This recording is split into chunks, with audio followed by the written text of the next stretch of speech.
অন্ন ভাণ্ডারে আমার সকল বন্ধুদের অনেক অনেক ভালোবাসা। আমি অন্ন প্রতিদিনের মতো চলে এসেছি রান্নাঘরে। আর আজকে দারুণ স্বাদের ঢ্যাঁড়সের একটা দারুণ রেসিপি। তো সঙ্গে থাকুন, সম্পূর্ণ ভিডিওটি দেখুন, আপনাদের ভালো লাগবে। এই রেসিপিটি যে একবার খাবে সে আর একবার খেতে চাইবে। তো দেখুন এই রেসিপিটি করতে আমার কি লাগছে। 1 চামচ গ্রেট করা রসুন, 2টো পেঁয়াজ, 1 চামচ কাঁচা পাকা লঙ্কা বাটা, আর নিয়েছি সামান্য আদা গ্রেট করে নিয়েছি।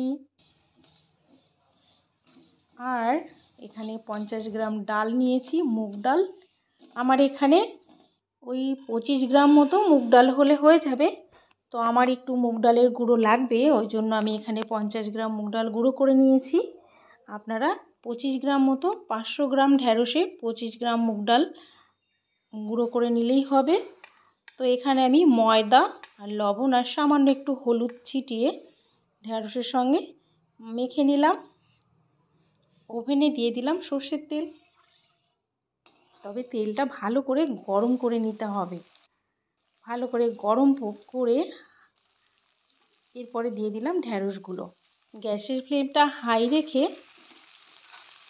ভালো করে ঢ্যাঁড়সগুলো ভেজে নেব। তবে খেয়াল রাখতে হবে ঢ্যাঁড়সের কালারটা যেন চেঞ্জ না হয়ে যায়। এদিকে মুগ ডালগুলো আমি গুঁড়ো করে নেব। তো মিক্সিতে দিয়ে দিয়েছি। মুগ ডালগুলো মিহি করে গুঁড়ো করব না, এই রকম দানা দানা থাকবে সুজির মতো। তো মুগ ডালগুলো গুঁড়ো করে নিয়েছি। এদিকে দেখুন আমার ঢ্যাঁড়স ভাজা হয়ে গেছে। ঢ্যাঁড়স ভাজাও হয়ে গেছে, ঢ্যাঁড়সগুলো সেদ্ধও হয়ে গেছে। কিন্তু ঢ্যাঁড়সের কালারটা দেখুন, একদম সবুজ, দারুণ লাগছে না? ওই তেলের ওপরেই দিয়ে দেবো সামান্য একটু কালো জিরে। আপনারা চাইলে এমনি জিরেও দিতে পারেন, তো আমার কালো জিরেটা ভালো লাগে দিয়েছি। 2টো শুকনো লঙ্কা।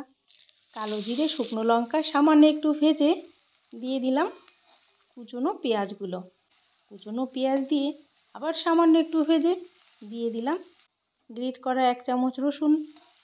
দিয়ে এরপরে দিয়ে দিলাম টমেটো কুচি, লঙ্কা 1 চামচ, কাঁচা পাকা লঙ্কা মিশিয়ে বেটে রেখেছিলাম।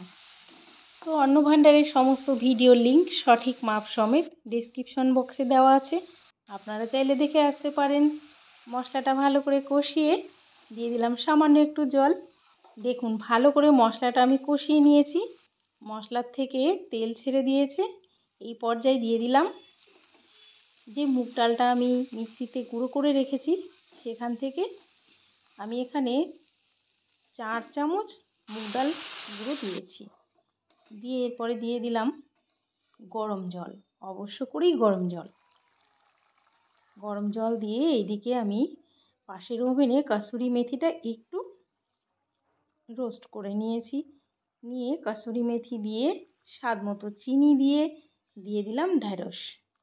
তবে বন্ধুরা এইভাবে ঢ্যাঁড়স রান্না করলে ভাত কিন্তু একটু বেশিই রান্না করবেন, কেমন?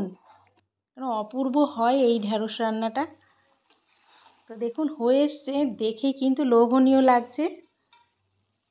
তো আমি ফিনিশিং করে দিলাম ধনেপাতা দিয়ে, একটু নাড়াচাড়া করে ব্যাস নামিয়ে নেব। আর রান্না হতে হতেই আমার খিদে পেয়ে যায়।